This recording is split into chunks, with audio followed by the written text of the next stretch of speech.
Yes, Lord, yes. Hey everyone, James Sweeney, and I hope you guys are doing well. It is time for a review of the third LP by Lorde, Solar Power. And I'm so fucking excited. Oops. So, this is the latest LP from New Zealand, pop singer, songwriter, producer, and after a 4-year hiatus, she is back. Also teaming up with the famous Jack Antonoff with the Bleachers fame, indie pop outfit, if I can find words. I'm trying to wake up. So, we start this album off with a interesting song called The Path, which I feel kind of runs with the theme of what this album is going to be about. Summer escapism. Also, I've noticed a running theme in this album is her disdain of being a celebrity, but also feeling bogged down of being famous. And, you know, it shows throughout this with, you know, there's some notable lines here that, you know, this feels kind of like a throwback of the 60s, kind of like some of the themes she's running with. And with Solar Power, you know, she makes the reference that she's kind of like a prettier Jesus. I don't know, for my interpretation of that lyric and that line, it felt kind of like the Beatles when they made the comment about them being bigger than Jesus. I don't know. That's up for debate. If you agree or if you have different thoughts, send it in the comments below. Stoned at the Nail Salon is an interesting song with some notable lines as well. And that's just kind of periodically throughout this whole album. There seems to be these kind of themes of kind of personal, intimate moments.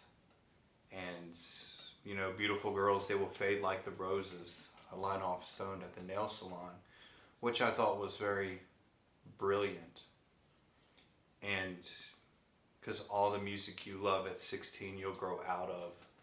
To me that stands out because, I mean, I sure as hell don't listen to the same music I did when I was 16, but when I do revisit, I come back with a different lens and back with a different experience. So I kind of understood where she was coming from with that line. Mood Ring is a wonderful song. And I'm not trying to, you know, get detail with all these tracks. I mean, they're all substantial.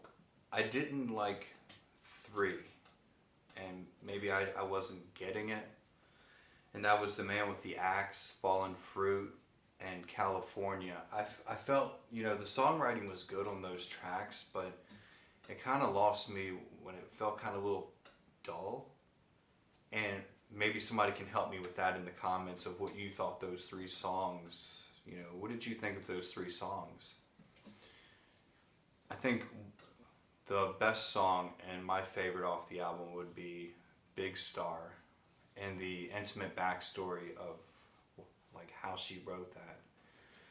And I thought, you know, losing a pet is very hard, and she kind of showcases that with some beautiful lyrics, kind of a tribute to her. I believe the dog's name was Pearl, and she lost him in 2019, and I thought she made a beautiful song as a tribute. So overall, this album is so good. It's a psychedelic indie masterpiece where I think she's doing things in her own terms, not just what people want from a pop star. You know, she went a different route as opposed to what melodrama had to offer. And I think this is a solid effort, and I think one of her strongest discographies. So, with that, I'm feeling this album deserves a low 9. How about that? Credit Jack Antonoff for a brilliant production.